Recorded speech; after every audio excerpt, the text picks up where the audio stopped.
Na na na na na na na na. Na na na na na na. Na na na na na na.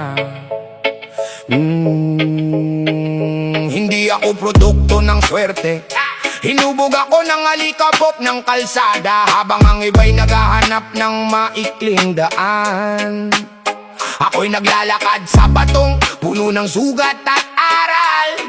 Hindi kinaya ng unos na ibaluktot ang gulugod ko, dahil baka lang itinanim ng buhay sa dibdib ko. Parang leon na tahimik sa gubat, hindi kailangang umatungal para malaman kung sino ang tunay na ari, ang tunay na bangis. Hindi nakikita sa kamao, nakikita sa tao.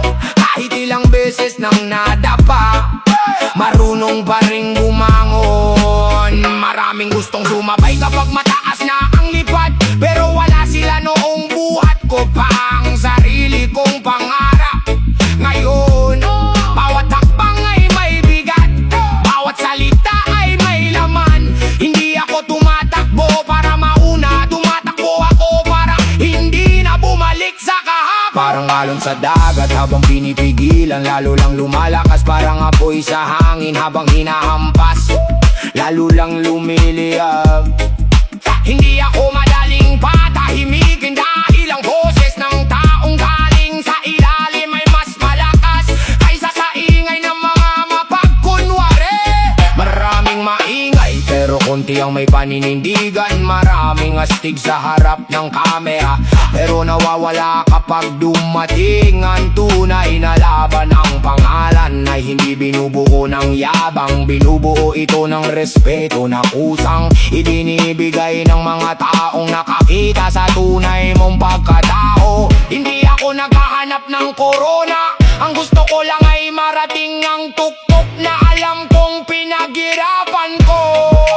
Dahil ang tagumpay na walang pawis ay parang kastilyong gawa sa buhangin.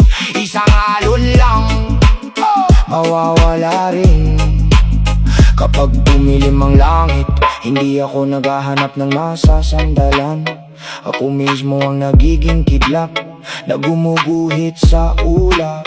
Hindi para manakot, kundi para ipakitang may liwanag pa rin kayang sumibol sa gitna ng pinakamadilim na gabi.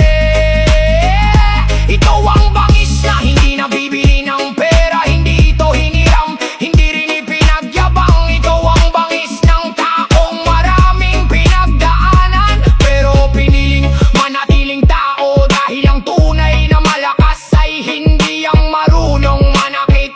Ang tunay na malakas ay ang marunong tumayo. Kahit paulit-ulit ng sinusubok ng buhay,